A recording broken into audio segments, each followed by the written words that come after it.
주일 2부 예배에 나오신 모든 성도님들을 주님의 이름으로 환영하고 축복합니다.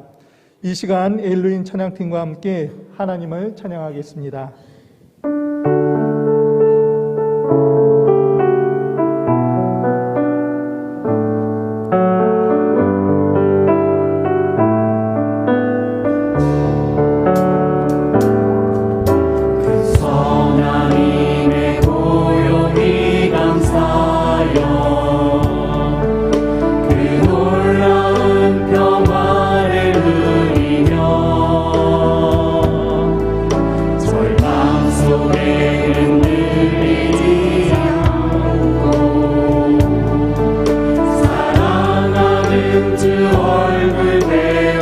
지나간 허물 어둠의 날들이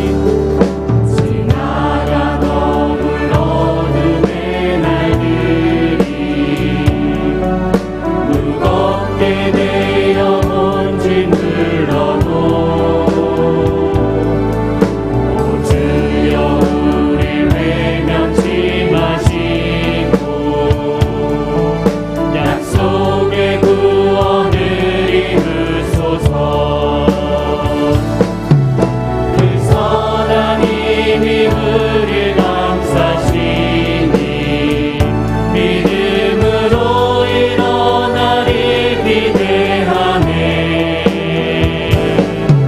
주 언제나 우리와 함께 계셔 하루 또 하루가 늘 새로.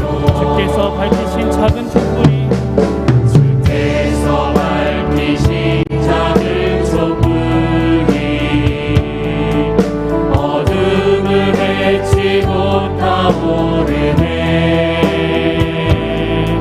그 빛에 우리 모두 하나 되어 오늘 위에 비추게 하소서.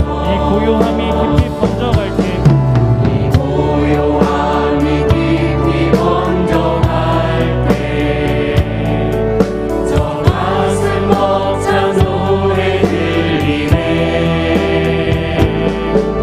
나 예수님과 함께 걸어가네.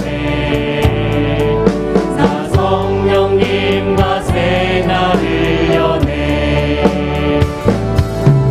그 선하님이 우리 감싸시니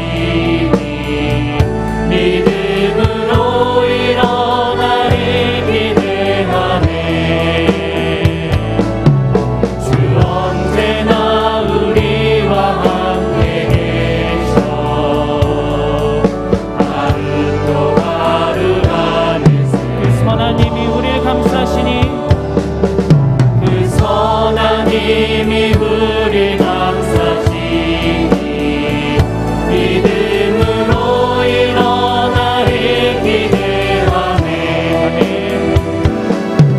주 언제나 우리와 함께 계셔 하루 또 하루가. 주 언제나 우리와 함께 계셔. 주 언제나 우리와 함께 계셔 하루 또 하루가 늘 새로. 내 평생 사는 동안 내 평생 사는 동안 주 찬양하리. 여호와 하나님 내 주를 찬양하리. 주님을 묵상하니 즐겁도다. 내 영혼 주 안에서 잠기. 내 영혼아 주님을 송축하라. 내 영혼아 주님을 송축하라. 내 영혼아 주님을 찬양하라. 내 영혼아 주님을 송축하라. 내 영혼아 주님을 찬양하라. 다시 한번 찬양하겠습니다. 내 평생 사는 동안 내 평생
주님께 박수 올려드리겠습니다.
찬송하세 주님 나를 구하셨네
계신 아버지 이름 거룩하사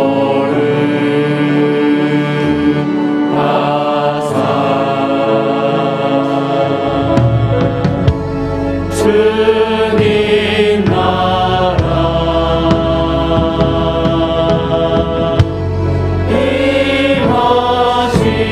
임하시고 뜻이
은혜와 사랑이 풍성하신 하나님, 우리에게 아름다운 계절을 허락하시고 주님 앞에 나올 수 있도록 인도해 주시니 감사합니다.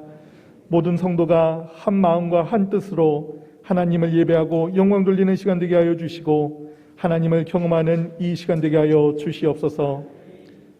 지난 한 주간 우리의 죄와 허물을 주님 앞에 고백합니다. 주님의 은혜로 용서해 주시옵소서. 하나님의 은혜 사모하며 이 자리에 나옵니다. 하나님께서 하나님의 백성들 사랑하시며 믿사오니 주여 주 앞에 나오는 모든 백성들 하나님께 죄를 고백하며 하나님의 이 용서하심을 구하는 모든 백성의 죄를 용서해 주시옵소서.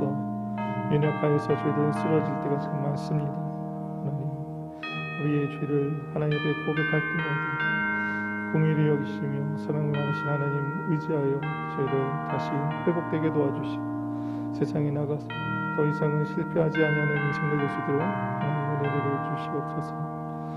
하나님의 의지합니다. 도와주시고 함께하여 주시옵소서. 은혜를 주시옵소서.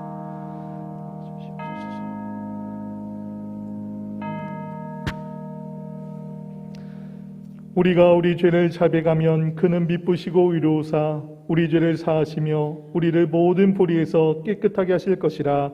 아멘. 다 함께 신앙 고백하시겠습니다. 전능하사 천지를 만드신 하나님 아버지를 내가 믿사오며 그 외아들 우리 주 예수 그리스도를 믿사오니 이는 성령으로 잉태하사 동정녀 마리아에게 나시고 본디오 빌라도에게 고난을 받으사 십자가에 못 박혀 죽으시고 장사한 지 사흘 만에 죽은 자 가운데서 다시 살아나시며 하늘에 오르사 전능하신 하나님 우편에 앉아 계시다가 저리로서 산자와 죽은 자를 심판하러 오시리라. 성령을 믿사오며 거룩한 공회와 성도가 서로 교통하는 것과 죄를 사하여 주시는 것과 몸이 다시 사는 것과 영원히 사는 것을 믿사옵나이다. 아멘. 찬송 32장 함께 부르시겠습니다.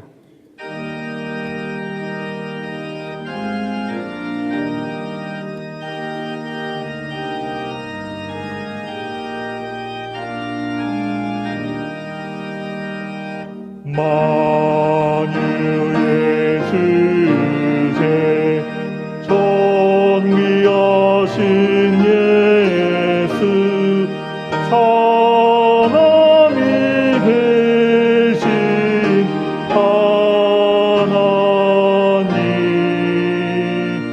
나 사모하여 영원히 섬긴 내 영광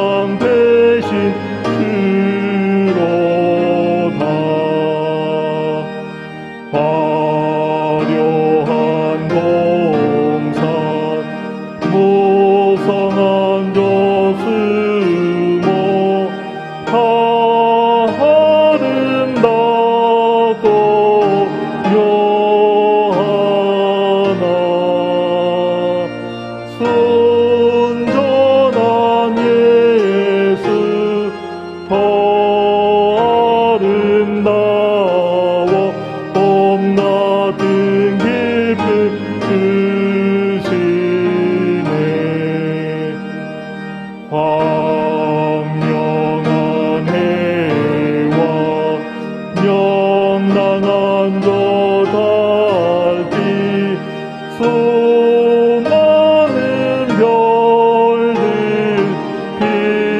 빛나나 주 예수 빛을 더 찬란하여 참 비교할 수 없도다.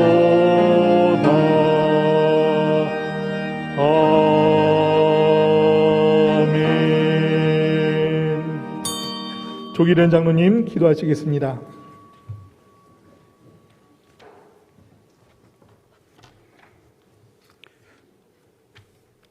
우리의 반석과 방패 되시는 거룩하신 하나님 아버지, 지난 한 주간 주님의 사랑과 인도하심으로 지켜주시다가 코로나19로 인하여 마스크를 쓰고 사회적 거리를 유지하면서 온 성도들이 한자리에 모여 복 주시기를 원하시고 평강 주시기를 원하시는 하나님께 예배드릴 수 있도록 인도하여 주시오니 참으로 감사합니다.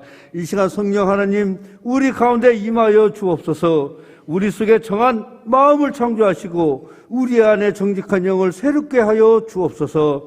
하나님의 말씀이 강하게 역사하고 성령이 충만하고 은혜가 충만한 귀한 예배 되게 하여 주옵소서. 하나님 아버지, 우리 교회를 오늘까지 인도하여 주시고 그동안 많은 고난과 역경 중에도 오늘까지 지켜주신 우리 하나님, 우리 교회가 구원의 방주의 역할을 잘 감당하게 하시고 빛과 소금의 역할을 잘 감당하는 귀한 교회 되게 하여 주옵소서. 은혜를 삼하게 하시고 사명에 충성하게 하시며 감사로 열매 맺는 복을 허락하여 주옵소서. 우리 교회가 더욱 사랑이 넘치는 교회가 되게 하시고 서로 돌아보아 격려하며 도와주고 협력하는 우리 모두가 되게 하여 주옵소서. 이 어려운 때에 믿음 잃지 않고 생활 속에서 믿음으로 바르게 하시고 믿음으로 행동하게 하시고 이 어려운 시기에 믿음으로 승리할 수 있도록 저희에게 은혜와 능력을 더하여 주옵소서. 하나님 아버지, 이 시간 말씀을 증거하실 우리 담임 목사님께 갑질의 능력을 더하여 주시고 때를 따라 성령의 연세로 채워주시어 힘을 얻게 하시고 이 어려운 시기에 목회의 사역을 감당하실 때 피곤치 않도록 도와주옵소서. 이 시대에 가장 크게 쓰임받는 주의 종이 되도록 은혜와 능력을 더하여 주옵소서. 이 시간 선포되는 말씀으로 인해 우리의 주님의 음성을 듣게 하시고 주님의 마음을 알게 해주시고 우리의 영혼이 변화되고 회복되고 치유되는 귀한 역사 일어나게 하여 주옵소서. 하나님 아버지, 이 시간 희알 찬양대의 찬양을 기쁘게 받아 주옵시고 주님께는 영광이요 성도들의 마음에 은혜와 찬양이 되게 하여 주옵소서. 헌신하고 충성하는 모든 회원들에게 크신 능력을 더하여 주옵소서. 하나님 아버지, 기후도 다르고 언어도 다르고 풍속도 다른 해에서 사역하시는 선교사님들을 축복하여 주옵소서. 하나님의 영광을 위해 오늘도 복음을 전하며 진리를 전파하시는 선교사님들을 기억하여 주옵소서. 코로나로 인해 사역의 제한을 받고 마음껏 복음을 전하지도 못하고 있습니다. 사역하실 때 코로나가 복음을 막지 못하게 하시고 코로나가 진리의 빛을 끄지 못하게 인도하여 주옵소서. 복음을 전할 때 능력을 주시고 진리를 가르치실 때 지혜를 허락하여 주옵소서. 코로나로 인해 많은 교회들이 지원을 줄이고 있습니다. 물질적으로 어려움을 당하지 않도록 붙들어 주시고 능력을 더하여 주옵소서. 이 시간 정성으로 예배 드리게 하여 주시고 육신의 병으로 고통당하는 성도에게 건강과 힘을 주시고 믿음이 부족한 성도에게는 굳세고 담대한 믿음을 주옵소서. 여러 가지 문제를 안고 나온 성도들 이 시간 문제 다 해결받고 은혜 받는 시간 되게 하여 주옵소서. 길과 진리와 생명이 되신 예수 그리스도의 이름으로 감사하오며 기도드리옵나이다. 아멘.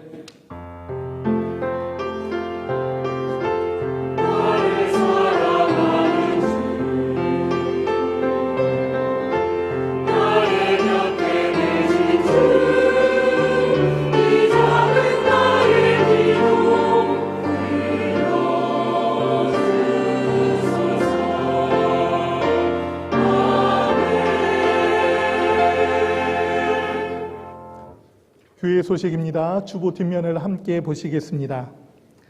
3차 말씀 대행진이 계속 진행 중에 있습니다. 이번 주는 105일차 사무엘상 20장까지입니다. 5월 어린이 꽃주일 신청 안내입니다.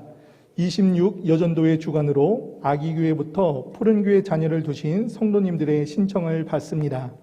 문의사항은 김강혜 지사님, 소재현 지사님께 문의해 주시기 바랍니다. 5월 행복한 가정 세미나가 5월 2일 주일부터 5주간 한가족 예배시에 있습니다. 행복한 부부, 행복한 자녀, 행복한 가정이라는 주제로 진행되어 오니 가족들은 물론이고 또 주변의 이웃들에게도 알려주셔서 함께 참석해 주시기 바랍니다. 나눔은 성도의 삶입니다. 현재까지 사랑의 쌀 누정량이 현재 1kg 성미 봉투 265풀을 나누어 드렸습니다. 고난주간 특별 새벽기도의 헌금 총액은 2,140만 6천 원입니다. 필리핀 방주교회 성도 심장수술비 지원 및 교회 내 어려운 성도들을 돕는 데 사용됩니다. 차량위원회 춘추복 20벌을 이천석 지사님과 이동현 지사님께서 기부하셨습니다. 감사합니다. 대전노회 제138회 정기회가 4월 12일 월요일 오후 1시 30분에 대전 남부교회당에서 열립니다. 4월의 공동기도 제목 교회와 가정, 논산과 나라, 또 선교를 위해서 함께 기도해 주시기 바랍니다. 하나님의 말씀 함께 보시겠습니다. 오늘 함께 나눌 하나님의 말씀은 로마서 7장 1절에서 8절입니다.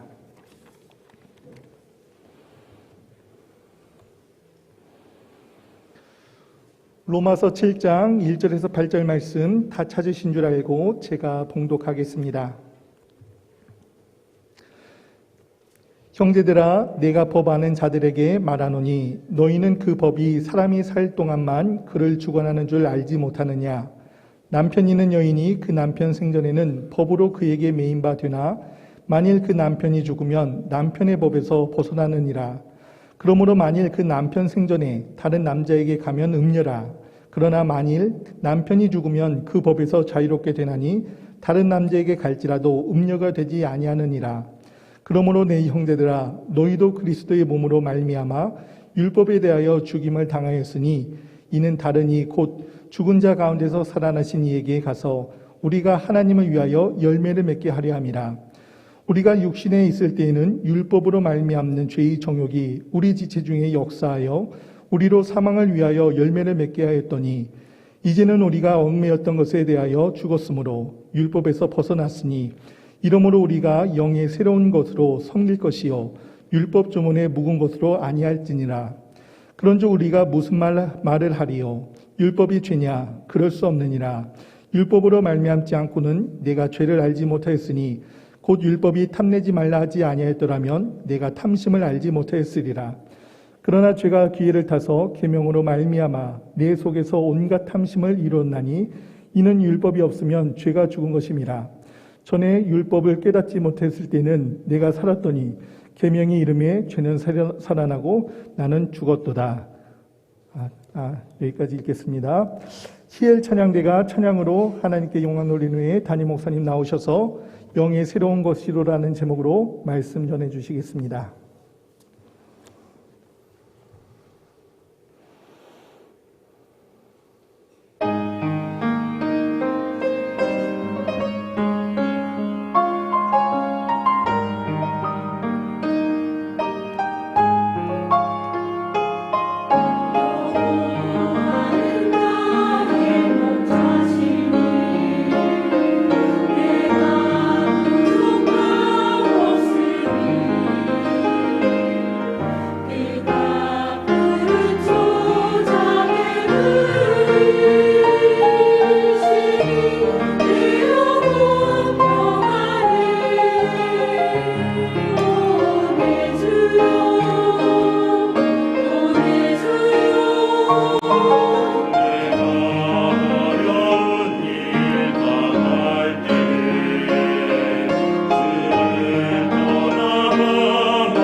아멘.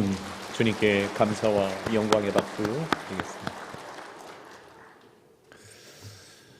사람은 결코 혼자서 이 세상에서 살아갈 수가 없습니다. 반드시 어딘가에 소속되어서 함께 살아가게 마련입니다. 그리고 어디에 소속되어 있느냐에 따라서 그의 삶의 내용과 방식, 그리고 앞으로의 삶의 방향까지도 달라지게 됩니다. 사실상 어디에 속해서 살아가느냐가 그 사람을 만들어낸다고 해도 과언은 아닐 것입니다. 어떤 가정에서 태어나서 자랐느냐, 성장했느냐 매우 중요하죠. 누구를 만나서 누구와 결혼을 하게 되어 어떤 가정을 이루게 되었느냐, 이것도 참 중요합니다. 어떤 학교에서 또 어떤 친구를 만났느냐, 더욱 중요한 것은 어떤 교회에 속해서 그의 영적인 성장기를 보내었느냐, 그에 따라서 그의 사람됨, 그리고 그의 삶의 내용, 그 방향이 결정되어 가는 것입니다. 영적으로도 마찬가지입니다. 그래서 영적으로도 이 소속이라고 하는 것이 매우 중요합니다. 어떤 영적 가치에 속해 있느냐, 어떤 종류의 믿음에 속해 있느냐, 누구의 또는 무엇의 영향력 아래서 신앙생활을 하느냐, 그것에 따라서 그의 영적인 상태는 매우 달라지게 되는 것입니다.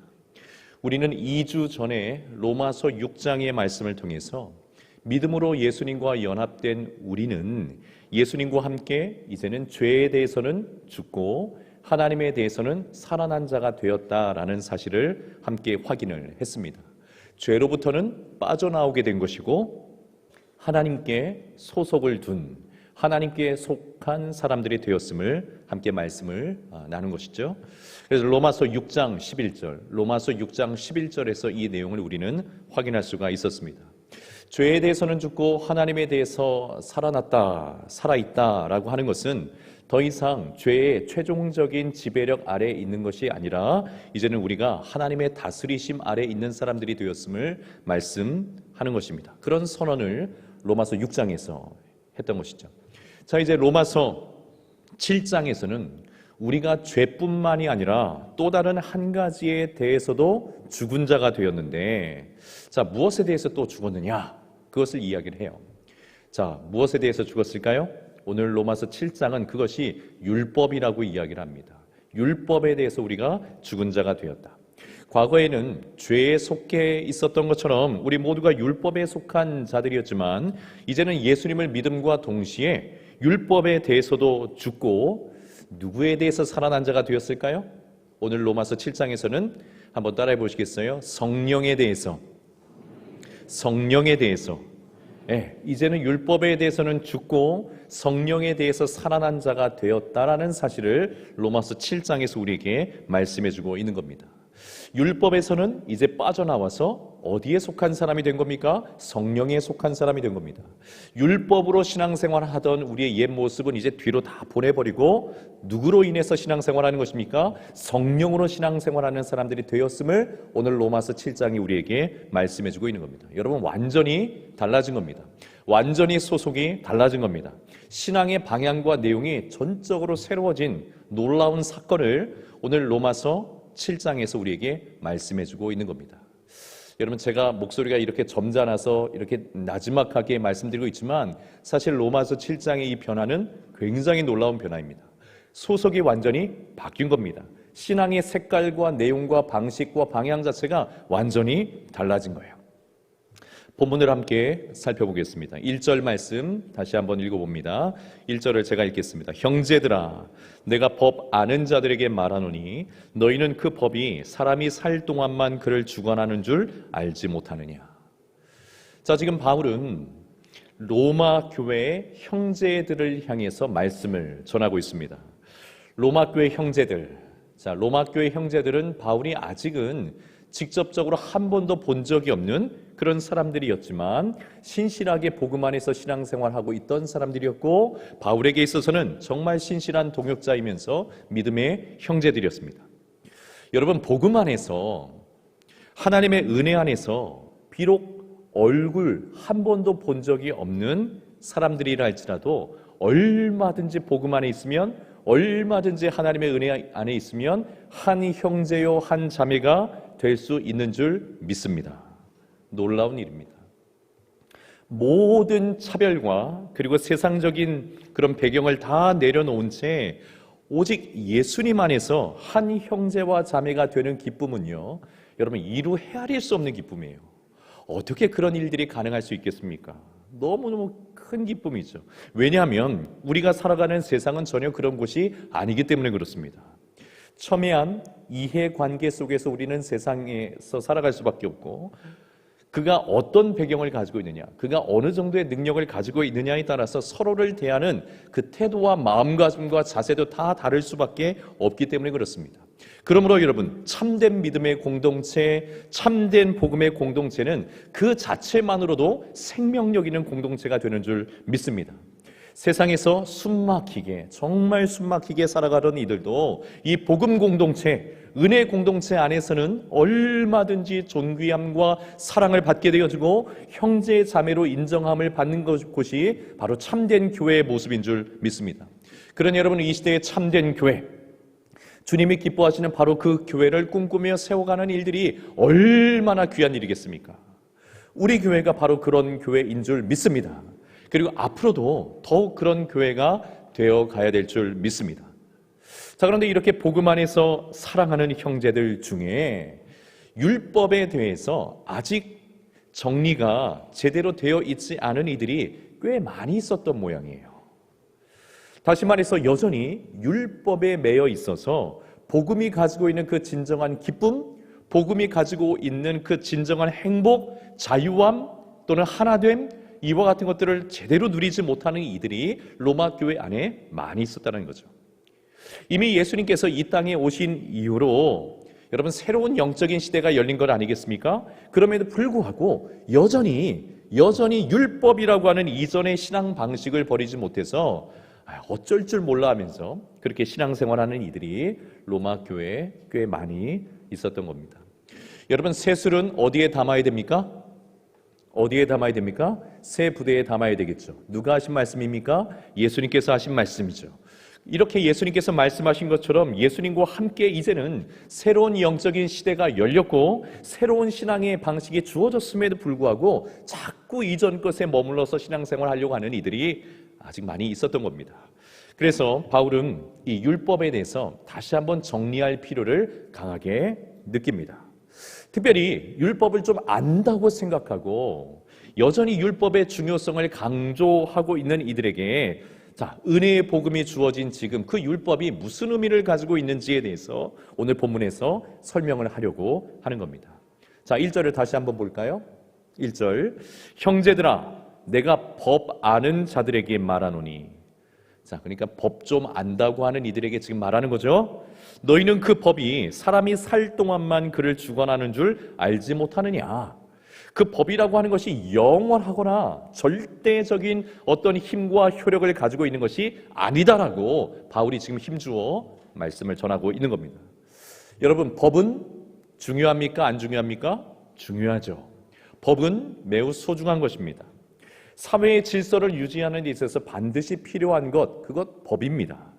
자, 그렇지만 사실 법은 사람을 행복하게 하는 것에 쓰여지기보다는 사람을 고통스럽게 하는 일에 이 법이 주로 쓰여지게 됩니다. 진정으로 행복한 사람은 사실은 뭐 없이도 사는 사람들이에요? 법 없이도 사는 사람들 보면 정말 행복하지 않습니까? 법 조항에 무엇이 있는지조차도 알지 못한 채 살아가는 이들의 모습 속에 우리는 행복이라는 것을 발견할 때가 참 많습니다. 그러나 반대로 법 조항을 조목조목 잘 알고 있고 그 법 조항이 자신에게 실제적으로 적용되는 사람들은 여러분 사실은 행복한 인생을 사는 것이 아니라 불행한 인생을 살아가는 것, 우리가 많이 목격을 합니다. 여러분, 만약 우리가 누군가 저 사람이 지금 법적인 문제에 걸려있다 이렇게 말한다면 여러분 그 의미는 저 사람 정말 법적인 문제에 걸려있어서 참 행복하겠다 이런 의미로 말하는 것입니까? 그렇지 않죠. 법적인 문제에 걸려있다고 하는 것은 그 사람이 얼마나 고통스럽고 힘든 순간들을 보내고 있는지를 의미를 포함해서 표현하는 바로 그런 이야기입니다. 자, 오늘 본문 1절에서 바울은 내가 법 아는 자들에게 말하노니 그렇게 말하고 있는데, 여러분 우리가 사는 세상에서 법에 대해서 가장 잘 알고 있는 사람들은 어떤 사람들일까요? 누가 법을 가장 잘 알고 있을까요? 물론 오랜 기간에 걸쳐서 법을 공부하고 또 연구하고 그 법을 다루고 집행하는 법조인 분들이 법에 대해서 가장 잘 알 것입니다. 자, 그렇다면 법조인 말고 그 다음에 법에 대해서 잘 알고 있는 사람들은 누구일까요? 누구일까요? 아마도 현실 속에서 이 법과 밀접하게 연관성이 있는 사람들이 법에 대해서 잘 알고 있을 겁니다. 예컨대 상습적인 죄인들, 범죄자들이나 또는 그 법으로 인해서 큰 고통을 겪고 있는 사람들, 이런 분들은 법에 대해서 알고 싶어서 하는 게 아니라 모르면 안 되기 때문에 그 법에 대해서 잘 알게 되는 거죠. 늘 법이 자신에게 밀접하게 적용되는 사람들은 법조인이 아니라 할지라도 사활을 걸고 그 법에 대해서 알고자 하고 공부를 합니다. 왜요? 그 법을 빠져나가기 위해서 또는 그 법을 이용하기 위해서 그런 모습을 보이게 됩니다. 법 때문에 고통을 많이 받고 있는 사람들도 마찬가지죠. 법적 기관에 자신의 문제를 전적으로 다 일임하기보다는 아예 자신과 관련된 그 법과 관련된 또 여러 가지 일들에 대해서 열심히 살펴보고 연구하고 공부를 해서 이 고통스러운 일에서부터 빨리 빠져나가고 싶은 마음으로 열심을 내는 그런 모습들을 많이 보입니다. 하다못해 여러분, 교통사고로 인해서 큰 어려움을 겪는 분들을 보면 교통사고 특례법부터 해서 조목조목 살펴보잖아요. 관련 내용에 대해서 꼼꼼히 살펴보고 공부하게 되는 겁니다.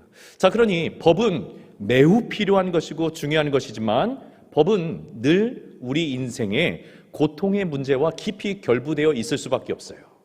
안타깝게도 그것이 현실입니다. 그리고 그것은 율법도 마찬가지입니다. 하나님의 율법 역시 얼마나 소중한 것입니까? 얼마나 중요한 것입니까? 성도에게 있어서 매우 매우 귀한 것, 그것이 율법이지만 여러분, 율법으로는 결코 생명을 얻을 수가 없습니다. 율법으로는 결코 우리는 행복한 신앙생활을 누릴 수가 없습니다. 왜냐하면 율법은 우리의 죄가 무엇인지를 끊임없이 지적해주고 알려주는 그 기능을 다하기 때문에 그렇습니다. 그것이 율법의 기능이기 때문에 그래요. 그러므로 여러분, 율법을 알면 할수록 우리 영혼과 인생이 더 깊은 고뇌 속에 잠길 수밖에 없는 것이죠. 사도 바울 역시 이와 같은 율법의 기능에 대해서 로마서 7장 오늘 본문 7절에서 이야기를 하고 있어요. 자, 우리 7절 말씀 우리 같이 한번 확인해 보겠습니다. 우리 같이 한번 읽어봅니다. 시작.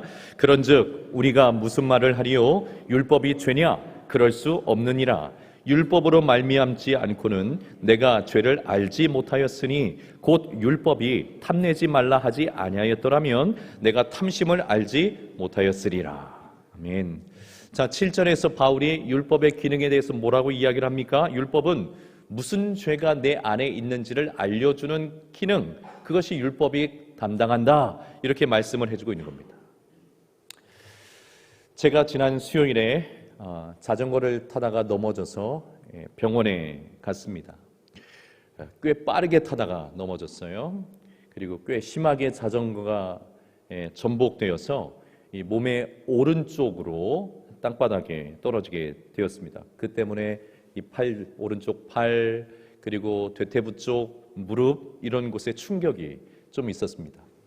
시간이 좀 지나니까 통증이 막 생기기 시작하더라고요. 또 시간이 조금 더 지나니까 부어오르기 시작합니다. 또 시간이 좀 지나니까 이번에는 시퍼렇게 이제 멍들기 시작했습니다. 자, 여러분, 상태가 이런 지경이 되었는데 여러분, 제가 병원에 가는 것이 맞겠습니까? 안 가는 것이 맞겠습니까? 너무 쉬운 질문이죠. 병원에 가는 것이 당연한 겁니다. 이를 악물고 참는 게 맞겠습니까? 여러분, 그러셨으면 좋겠어요? 대답을 왜 안 하세요? 병원에 가는 것이 맞습니다. 제가 의사 선생님도 아닌데 사고의 증상이 이렇게 명백하게 나타나고 있음에도 불구하고 그것을 꼭 참고 있는 것, 여러분, 그것은 어리석은 것이죠. 여러분, 증상이 있으면 병원을 찾아가는 것이 맞습니다. 자, 그렇다면 특별한 증상이 있어서 병원을 찾아가게 된다면 병원에 찾아가는 이유는 또 무엇일까요? 두 가지 큰 이유 때문에 병원에 가는 것 아니겠습니까? 첫 번째는 무엇입니까? 정확하게 검사를 받기 위해서 병원에 가는 것입니다. 두 번째 이유는 무엇입니까? 정확한 검사에 따른 치료를 받기 위해서 병원에 가는 것입니다. 반드시 검사를 받고 그리고 치료를 받아야 합니다. 그래서 저도 의사 선생님을 만나서 진찰을 받았죠. 그리고 엑스레이를 찍어서 제 상태가 어떤 상태인지 검사를 다 받았습니다. 자, 그런데 여러분, 검사는 치료를 받기 위해서 매우 중요한 필수적인 과정이기는 하지만 검사 그 자체가 질병이나 또는 사고 난 부위를 치료해 주는 것은 결코 아닙니다. 무엇이 어떻게 잘못되어 있는지를 알려주는 거죠, 검사는. 그래서 아무리 엑스레이를 찍고 CT 촬영을 하고 그리고 MRI 같은 최첨단 의료 장비로 검사를 받아도 이와 같은 검사가 또는 검사 장비들이 제 몸을 저절로 치료해 주는 것은 결코 아닌 것입니다.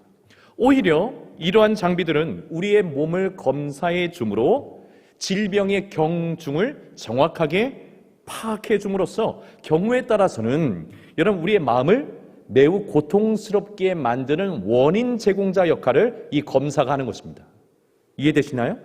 검사를 받지 않았다면 몰랐을 병을 발견하게 된다거나 검사를 하지 않았다면 몰랐을 이 사고로 인한 상처가 얼마나 심각한 상태인지 밝혀지게 되기 때문에 여러분 검사는 경우에 따라서는 매우 고통스러운 것을 그 환자에게 줄 수밖에 없습니다. 여러분 율법은 마치 이 병원의 검사 장비와 같아서 율법 그 자체로는 우리를 죄로부터 건져내어 줄 수가 없어요. 우리를 치료해 줄 수가 없습니다. 그러므로 인해서 여러분 치료가 되어야지 회복이 되고 회복이 되어야지 기쁨이 생기고 생명과 자유함을 누릴 수 있는데 이 검사 자체만으로는 치료가 되지 않기 때문에 여러분 율법만을 가지고는 결코 우리가 생명과 기쁨과 자유함을 누리지 못하는 거예요. 율법은 영적인 검사 장비의 기능을 매우 충실히 하기 때문에 우리의 문제, 우리의 죄를 끊임없이 발견해주고 지적해줄 뿐입니다. 말씀드린 것처럼 병원에서 검사를 잘 받았더니만 가지가지 질병이 있는 것이 발견되었어요. 그렇게 진단을 받게 되어지면 여러분 몸뿐만 이제 고단한 게 아니라 그 이야기를 듣는 순간 무엇도 힘들어집니까? 마음도 힘들어지고 이 마음이 얼마나 멍드는지 몰라요. 힘들고 어려워져요. 그런 것처럼 율법은 끊임없이 우리의 문제가 무엇인지를 밝혀주기 때문에 율법으로 신앙생활하는 이들은 결코 기쁨과 생명을 누릴 수가 없어요. 율법으로 신앙생활하는 이들은 결코 영적인 만족과 행복에 이를 수가 없어요. 말씀드린 것처럼 끊임없이 내가 무엇을 잘못하고 있는지, 뭐가 문제인지, 무슨 죄에 걸려 넘어져 있는지, 얼마나 꼬라지가 몰골이 어떠한 형편인지 이런 것들만 지적하기 때문에 율법으로 신앙생활하는 이들은 결코 행복할 수가 없는 것이죠. 결코 영적인 자유함을 누릴 수가 없는 겁니다. 자, 그렇다고 여러분 율법이 나쁜 것일까요? 율법이 악한 것일까요? 그렇지 않습니다. 만약 율법이 없다면 우리는 무엇을 잘못하고 있는지조차 모른 채 그냥 영적으로 죽어갈 수밖에 없기 때문에 그렇습니다. 치료받을 기회조차 잃어버리게 되는 것이죠. 몸에 분명히 큰 이상이 있음에도 불구하고 한사코 병원에 가지 않는다면 무슨 병이 우리 안에 있는지 모를 뿐이지 병은 몸 안에서 계속 커져가는 것이죠. 결국 어떻게 되는 것입니까? 사망에 이를 수밖에 없는 겁니다. 만약 율법이 없다면 우리 안에 있는 죄가 무슨 죄인지 모를 뿐이지, 무슨 죄를 짓고 있는지 모를 뿐이지 그 죄는 결국 우리를 로마서 6장 23절의 말씀처럼 어디로 끌고 갈 수밖에 없습니까? 사망으로 끌고 갈 수밖에 없게 되는 겁니다. 그러므로 여러분 율법이 왜 우리에게 필요한지는 너무나 분명합니다.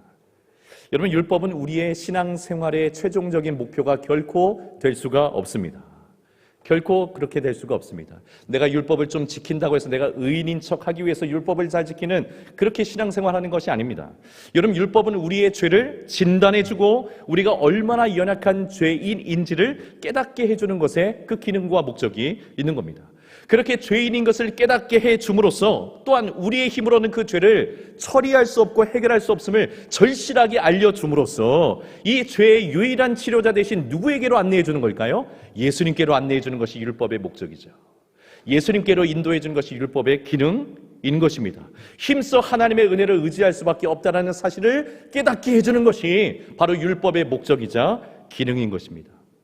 율법을 좀 지켰다고 스스로 의롭다, 또는 율법을 좀 못 지켰다고 나는 아무것도 아니다, 이런 식으로 신앙생활을 하기 위해서 율법이 주어진 것이 아니라 율법 속에서 우리가 얼마나 연약한지를 깨닫고 날마다 힘써 예수님께로 나아가는 것, 여러분 그것이 율법의 목적이자 기능인 것입니다.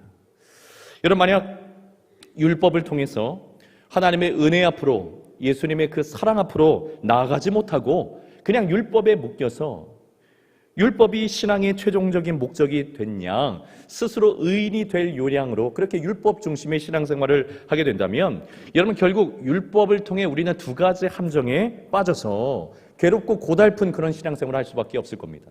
첫 번째 함정은 무엇이냐면 이미 말씀드린 대로 율법은 늘 우리의 죄를 깨닫게 하기 때문에 언제나 죄책감에 사로잡히게 만들어요. 죄책감에 사로잡히게 만듭니다. 율법으로 신앙하는 이들은 죄책감에 사로잡혀 있을 수밖에 없습니다. 너무나 작은 죄의 무게도 너무나 크게 느껴져서 하나님의 은혜의 무게보다 이 죄의 무게가 훨씬 더 크게 또 무겁게 느껴지기 때문에 반드시 율법으로 신앙생활하는 이들은 영적인 질식에 빠질 수밖에 없어요. 두 번째 함정은 무엇이냐면 여러분 율법은 죄가 무엇인지를 밝혀주는 그런 기능을 가지고 있기 때문에 앞서 법을 잘 아는 이들이 오히려 그 법을 이용해서 자신의 이익을 삼고자 한다고 말씀드린 것처럼 오히려 이 율법을 잘 아는 이들이 더 많은 죄를 지을 가능성이 높아집니다. 여러분 가만히 보세요. 율법주의자로 살아가며 율법주의자로 신앙생활하는 이들이 겉으로 볼 때는 굉장히 완벽해 보이고 굉장히 의로운 척 하는 것처럼 보일지 몰라도 그것을 덮기 위해서, 이 불가능한 일을 가능한 척 하기 위해서 얼마나 더 많은 죄를 지는지 몰라요. 얼마나 더 많은 가식과 거짓을 가지고 살아가는지 모릅니다. 그러니 여러분 율법주의자로 살아가는 이들은요 죄에서 자유할 수가 없어요. 더 많은 죄에 대한 유혹에 노출되어 살 수밖에 없는 이들이 완벽주의자, 소위 말하는 율법주의자, 스스로 의로운 척하는 자들, 이런 이들이 더 큰 죄의 유혹 속에 빠질 수밖에 없는 겁니다. 여러분 이번에 LH 사태뿐만이 아니라 기존의 기득권을 가지고 있다고 하는 이들이 종종 이런 모습을 국민들에게 보여주어서 실망감을 안기잖아요. 법을 더 잘 알고 있기 때문에 오히려 더 큰 죄의 정욕이 자신을 지배하게 되는 이런 모순적인 현상들이 일어나게 된다는 거예요. 사람들의 모습 속에. 여러분 그것이 5절의 말씀입니다. 자, 5절 말씀도 한번 확인해 보죠. 오늘 본문의 내용이 좀 어려운 내용이기 때문에 같이 확인하면서 넘어가 봅니다. 5절의 말씀 우리 같이 읽어봅니다. 시작. 우리가 육신에 있을 때에는 율법으로 말미암는 죄의 정욕이 우리 지체 중에 역사하여 우리로 사망을 위하여 열매를 맺게 하였더니, 율법으로 말미암는 죄의 정욕이 우리 지체 중에 역사하여, 율법으로 말미암아 죄를 정죄하거나 규정하는 것은 이해가 되는데 오늘 뭐라고 말씀하고 있습니까? 율법으로 말미암는 죄의 정욕이 오히려 우리 안에서 일어난다는 것을 바울이 지금 고백을 하고 있는 겁니다. 지금까지 살펴본 것처럼 법은 너무나 소중하고 또 중요한 것이며 필요한 것인데 법의 원래의 목적과 기능대로 그 법이 쓰여지지 않는다면 오히려 법 때문에 사람들은 큰 고통 속에서 살아갈 수밖에 없습니다. 율법도 마찬가지입니다.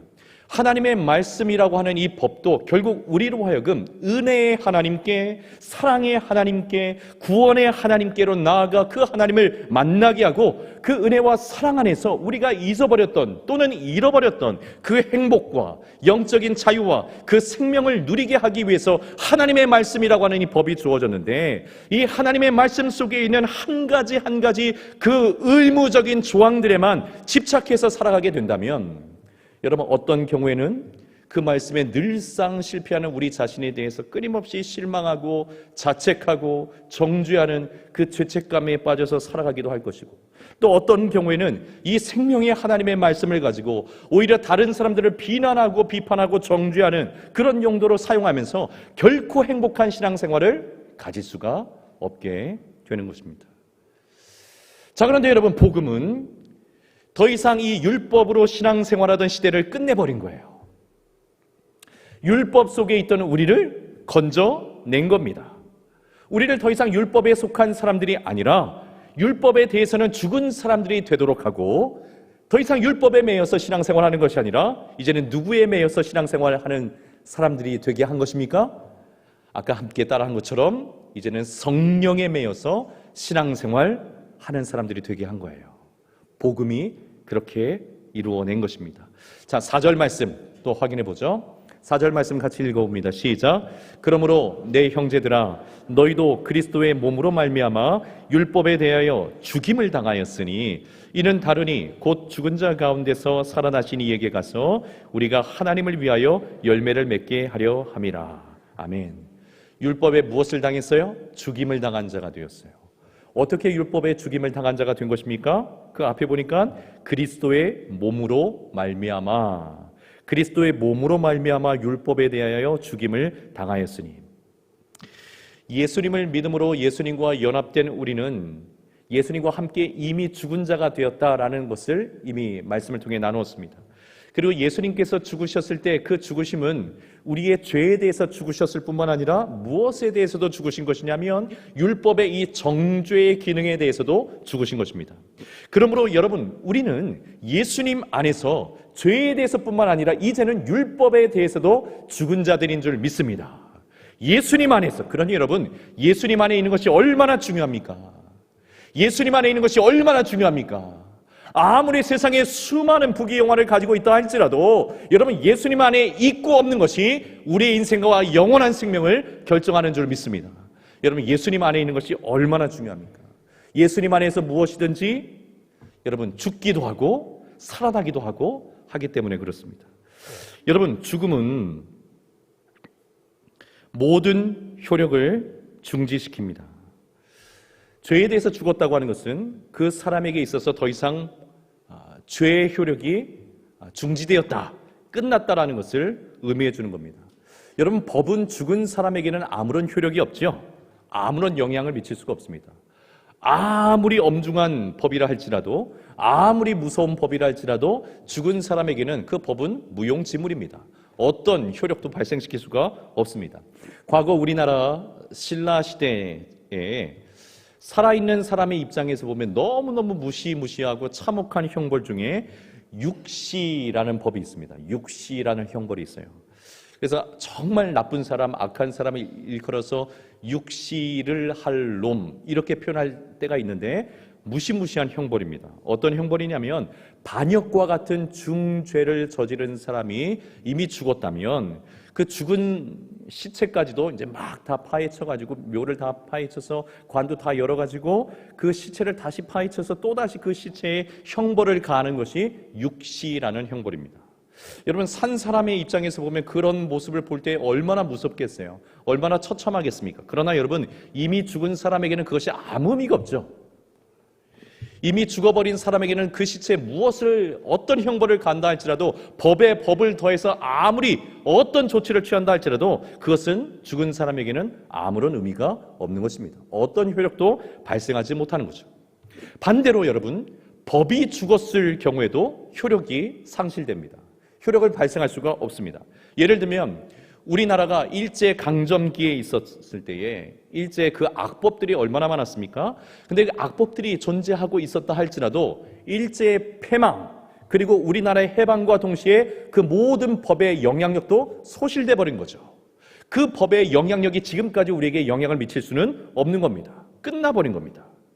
자, 그러므로 법은 죽음이라고 하는 것과 함께 효력을 잃어버리는 거예요. 상실하는 겁니다. 자, 바울은 이러한 율법의 특징을 오늘 본문의 2절과 3절에서 부부의 예를 들어서 보다 쉽게 설명을 하고 있어요. 바울 당시에 안타깝게도 여성들에게는 오늘날과는 좀 다르게 먼저 이혼을 요구할 권리가 없었습니다. 심지어 여성은 남성에게 속한 존재라, 그런 인식이 일반적이었죠. 자, 그러다 보니까 남편이 아무리 못되게 굴어도, 심지어 폭력을 막 행사하고 일삼아도 남편에게서 벗어날 방법이 없었어요. 만약 그 남편이 너무 싫고 못 참겠다 싶어서 남편이 있음에도 불구하고 다른 남자에게 이렇게 가게 된다면 그것은 그 자체로 불륜이고 또 참혹한 형벌을 받는 대상이 될 수밖에 없는 겁니다. 자, 이 여인이 자유로울 수 있는 유일한 방법은 무엇입니까? 당시에 그 결혼의 법 자체인 남편이 죽는 것입니다. 만약 이렇게 남편이 죽는다면 이 여인이 다른 남자에게 가서 재혼을 하게 되는 것, 여러분 전혀 법에 저촉되는 일이 아닌 거죠. 여러분 무엇이 이 여인을 자유하게 하는 것입니까? 법의 죽음이 이 여인을 자유하게 하는 것입니다. 법이 죽든지 아니면 법의 영향을 받고 있는 그 사람이 죽든지 죽음은 법으로부터 자유하게 합니다. 여러분 그것이 십자가에서 우리를 대신하여 죽으신 예수님께서 우리를 위해서 이루신 일이에요. 예수님의 그 죽으심 까닭에 우리가 얼마나 많은 속박으로부터 자유하게 되었는지 모릅니다. 얼마나 많은 죄와 죽음의 권세로부터, 얼마나 심각한 율법의 저주로부터 우리가 자유하게 된지 몰라요. 우리를 묶고 있는 것들로부터 자유하게 된 것이 예수님과 함께 우리가 십자가에서 죽었기 때문입니다. 여러분 말씀의 결론을 맺겠습니다. 그러므로 우리는 이제 어떻게 신앙생활을 해야 될까요? 어디에 속한 사람으로 신앙생활을 해야 될까요? 여러분 그것이 오늘 6절의 말씀인 겁니다. 자, 6절의 말씀, 결론의 말씀인데 우리 같이 한번 마지막으로 또 읽어보겠습니다. 시작. 이제는 우리가 얽매였던 것에 대하여 죽었으므로 율법에서 벗어났으니 이러므로 우리가 영의 새로운 것으로 섬길 것이요 율법 조문의 묵은 것으로 아니할지니라. 아멘. 우리가 얽매였던 것에, 그렇게 굳건하게 매여 있었던 것에 죽었으므로 이제 율법에서는 벗어났으니 이러므로 우리가 이제는 영의 새로운 것으로 섬길 것이요 율법 조문의 묵은 것으로 아니할지니라. 이제 우리는 무엇으로 하나님을 섬기는 것입니까? 이제 우리는 무엇으로 신앙생활을 하는 것입니까? 영의 새로운 것, 다시 말하면 성령으로 신앙생활을 하는 것입니다. 성령으로 신앙생활을 하는 것입니다. 마치 과거의 유대인들이 율법에 대해서 자신들의 모든 것을 걸고 신앙생활했던 것처럼 이제는 우리가 성령을 뜨겁게 사랑하고 성령을 뜨겁게 사모하고 성령의 그 역사심을 통해서 신앙생활하는 것이 우리에게 주어진 신앙의 모습이고 신앙의 방식이 되었다는 거예요. 우리의 힘으로 죄를 정복하려고 하는 것이 아니라 성령으로 죄와 싸우고 성령으로 하나님을 사랑하고 섬기며 성령으로 하나님의 말씀을 깨닫고 우리에게 주어진 그 구원의 우물에서 구원의 기쁨을 날마다 길어 올리며 신앙생활하는 것, 여러분 이것이 우리에게 주어진 신앙의 모습이라는 겁니다. 율법에 속한 사람은 언제나 그 심령이 메마를 수밖에 없어요. 율법으로 신앙생활하는 사람은 늘 그 영이 메말라서 메마를 뿐만 아니라 죽어갑니다. 죽어가요. 자기만 죽어요? 아니요. 다른 사람들은 죽입니다. 율법으로 신앙생활하는 사람 주변에 있으면 다 죽어갑니다. 다 죽어갑니다. 그러나 예수 안에서 우리에게 열려져 있는 새로운 신앙, 그것이 무엇이라고요? 성령으로 신앙생활하는 이들은, 성령 안에서 신앙생활하는 이들은 나만 살 뿐만 아니라 주변의 사람들을 살리는 은혜가 흘러가게 되는 줄 믿습니다. 여러분 이것이 우리에게 주어진 새로운 신앙의 방식이라는 겁니다. 예수 안에서 새로운 영적인 시대가 열린 것입니다. 주일을 성수하는 것 매우 중요한 것입니다. 하루의 성경을 정해진 분량만큼 꼬박꼬박 읽어가는 것 매우 중요한 것입니다. 하루도 빠지지 않고 기도하는 것도 참 소중한 일입니다. 나쁜 짓 하지 않은 것도 참 귀한 일입니다. 자, 그렇지만 이와 같은 조항을 다 준수하고 의무적으로 지키는 것보다 훨씬 중요한 것이 무엇이냐면 성령으로 신앙생활하는 것입니다. 성령으로 신앙생활하는 것입니다. 영의 변화를 받아서, 심령의 변화를 받아서 영으로 신앙생활하는 것이 가장 중요한 것입니다. 왜요?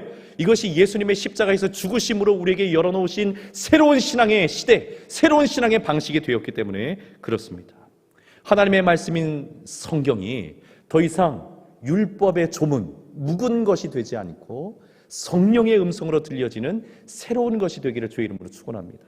여러분 이전 것에 속하지 않고 이제는 새로운 것에 속하며 율법에 묶여있지 않고 성령으로 신앙생활 하시는 여러분 모두가 되시기를 예수님의 이름으로 축원합니다. 우리 같이 한번 기도하겠습니다.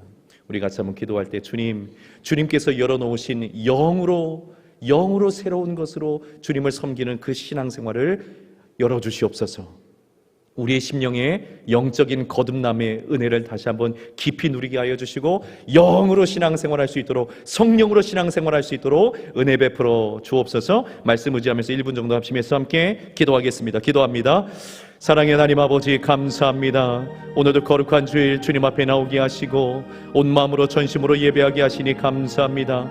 오늘 주신 말씀 앞에 우리 모두가 서 있습니다. 율법에 묵은 것 그것을 따라 매여서 신앙생활하는 우리가 아니라 예수님께서 십자가에서 죽으실 때 이제는 율법에 대해서도 죽으신 것을 깨닫고 이제는 영의 새로운 것으로 하나님을 섬기며 심령의 변화를 받아 영으로 거듭나셔서 하나님께서 우리에게 허락해 주시고 부어주신 성령으로 충만하여 신앙생활할 수 있는 우리 모두가 되게 하여 주시기를 간절히 원합니다. 그 율법의 조항을 가지고 사람들을 비난하고 비판하며 우리 자신에 대해서도 정죄함으로 그 심령과 영혼이 메말라가고 죽어가는 그와 같은 신앙생활이 아니라 우리의 심령도 살아나고 주변의 사람들의 그 영을 살려낼 수 있는 영에 속한 성령의 사람들로 신앙생활할 수 있는 우리 모든 논산중앙교회 성도들 다 되게 하여 주시옵소서. 그래서 신비로운 신령한 은혜의 신앙생활하게 도와주셔서 날마다 주님과 새로운 교제의 장으로 나아가는 우리 모든 성도들 다 되게 하여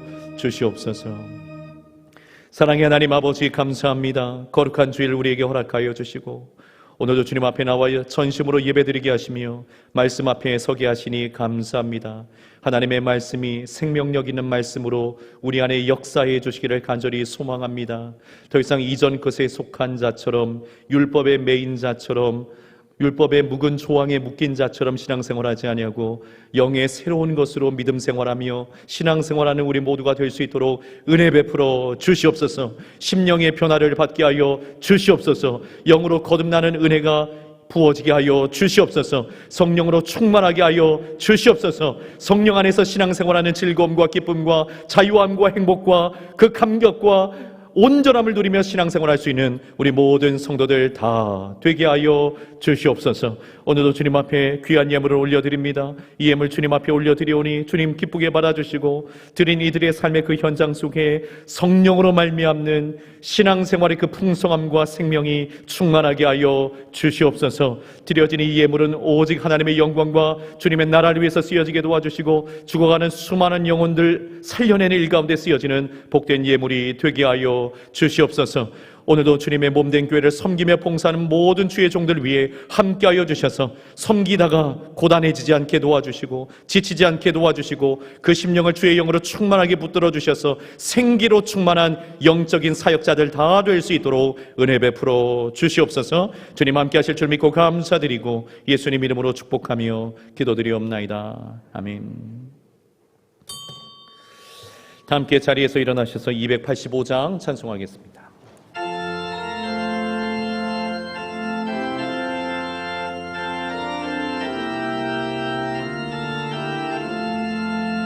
주의 말씀 받은 그날 참 기쁘고 복되도다. 이 기쁜 맘 못 이겨서 온 세상에 전하노라. 기쁜 날 주 나의 죄 다시 승날 늘 깨어서 기도하고 늘 기쁘게 살아가리. 기쁜 날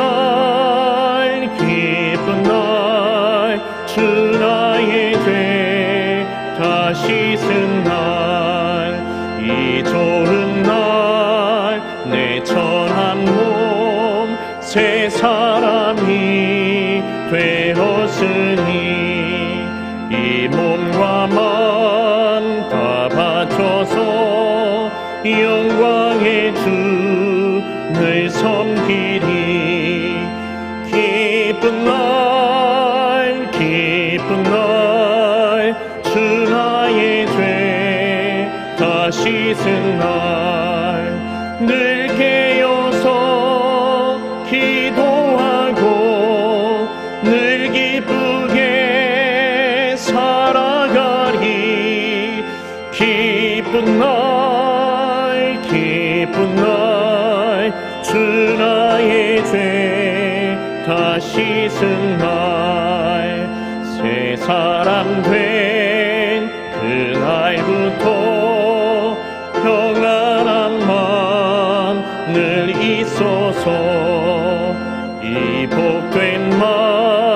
전하는 일 나의 본분 삼았도다. 기쁜 날 주 나의 죄 다 씻은 날 늘 깨어서 기도하고 늘 기쁘게 살아가리. 기쁜 날 주 나의 죄 다 씻은 날.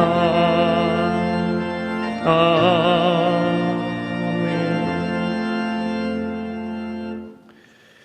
지금은 우리 구주 예수 그리스도의 그 크신 은혜와 우리 하나님 아버지의 다함이 없으신 사랑하심과 성령 하나님의 위로 교통 충만하심이 오늘도 거룩한 주일 주님 앞에 나와 전심으로 예배드리고 주신 말씀을 마음속에 새기며 율법에 매여 신앙생활하는 것이 아니라 성령에 매여 주께서 우리에게 주시는 생명과 기쁨과 참된 자유함을 누리며 신앙생활하기를 간절히 소원하고 결단하며 돌아가는 사랑하는 믿음의 권속들 심령 위에, 저들의 삶의 현장 위에, 가정과 자녀들 위에, 일터와 생업과 사업장 위에, 해외 구문의 객지에 흩어져 있는 모든 논산중앙교회 성도들, 자녀들 머리머리 위에 이제로부터 영원토록 함께 있을지어다. 아멘.